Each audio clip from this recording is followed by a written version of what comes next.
নমস্কার বন্ধুরা, আশা করি সবাই খুব ভালো আছেন। আমিও খুব ভালো আছি। সবাইকে জানাই শুভ সন্ধ্যা। তো কালকে বলছিলাম আমি বাড়ি ফিরছি, তো আমি বাড়ি ফিরেছি। প্রায় ট্রেন লেট করেছে, 8:25 নামালো, বাড়ি আসতে আসতে 9:45।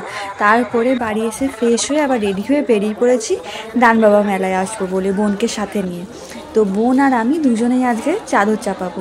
তাই এটা হলো আমাদের পানাগড়ের সবথেকে বিখ্যাত দানবাবা মেলা, যেটা হিন্দু মুসলিম নির্বিশেষে কোনো জাতের ভেদাভেদ নেই। এটা হচ্ছে সবার মেলা। আমরা সবাই খুব আনন্দ করি, সবাই মজা করি। সবাই যারা বাইরে থাকে মেলার সময় বাড়ি আসার চেষ্টা করে একদিনের জন্য হলেও। আর এখানে বসেছে চারিদিকে চাদর, তো এখান থেকে আমরা চাদর নিয়ে নেব। তো এটা হলো দানবাবার মেলা। আর এই দানবাবা মেলায় অনেক লোকের সমাগম হয়, অনেক মানুষ আসে আর প্রচণ্ড পরিমাণে ভিড় হয়। তো এখান থেকে সবাই হিন্দু মুসলিম নির্বিশেষে চাদর নেয়, চাদর চাপায়, পুজো দেয়। তো দানবাবা যিনি ছিলেন, যাকে দানবাবার স্থান এটাকে বলা হয়, ইনি ছিলেন পশ্চিমের মানুষ। আর এই মেলাটা শুরু হয় 25শে ফাল্গুন থেকে, আর ইংলিশের হচ্ছে 9 মার্চ থেকে, আর চলে 16-17 অবধি। আর এই মেলাটা ভাঙা মেলার পরেও কয়েকদিন থাকে। তো এটা হলো বাবার স্থান। এখানে এখন যাচ্ছি চাদর নিয়ে, চাদর চাপাবো বলে। আমি আর বুনি দুজনেই এসেছিলাম, দুজনেই চাদর চাপালাম।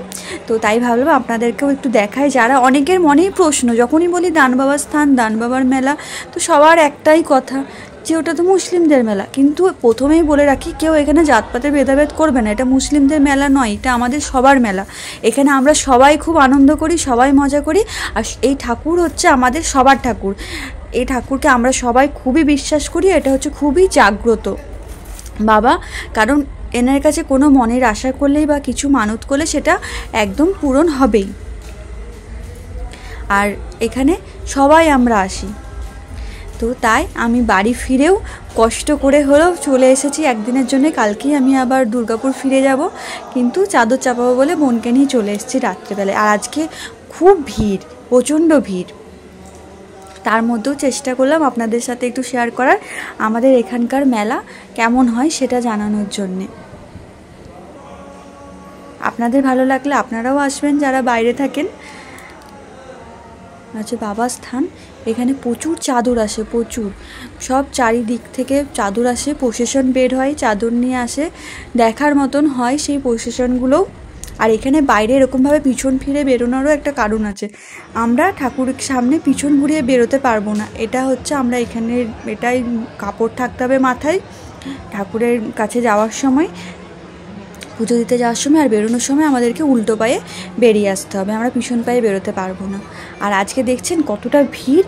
আজকে এখানে ফাংশন আছে, সেই কারণে আরও বেশি ভিড়। এখন কিন্তু বেশ রাত্রি হয়ে গেছে, কিন্তু তাও এতটা ভিড়। এখানে প্রায় অনেক রাত অবধি মেলা চলে, প্রোগ্রাম চলে। আর আমরা এখন একটু টুকটাক মেলা ঘুরে নিচ্ছিলাম। মেলার ঘোরার খুব একটা ইচ্ছা ছিল না, মেন আমাদের পুজো দেওয়ার জন্যই আসা হয়েছিল। কারণ মুনিও কালকে কলেজ চলে যাবে, ও আজকে পুজো দেবে বলেই কালকে যায়নি কলেজ। কিন্তু তাও একটু আমরা দুজনে ঘুরে নিলাম মেলা। আপনাদের সাথেও সেই মেলাটা শেয়ার করলাম, কারণ কানের দুল সব মেয়েদেরই পছন্দ। তাই আমরা প্রথমে গিয়ে একটু কানের দোকানে ঘুরে নিচ্ছিলাম। এখানে চুড়ি আছে, সমস্ত কিছুই পাওয়া যায় কম বেশি। মেলাতে যা থাকে এখানেও তাই থাকে। মেলাটা অনেক বড় হয়। এটা তো আমি সামান্য কিছু দেখালাম, প্রচুর বড় হয় মেলাটা। আগে আরও বেশি বড় হতো, এখন অনেকটা কমে গেছে। তো মেলা ঘুরে আসার পরে আমরা এখানে হচ্ছে থানার কালী মন্দির, এটাও খুব জাগ্রত। তো আমরাও মায়ের কাছে তো আসা হয় না, তাই মায়ের কাছে একটু প্রণাম করেই বাড়ি ফিরে যাব। আজকের মতন টাটা।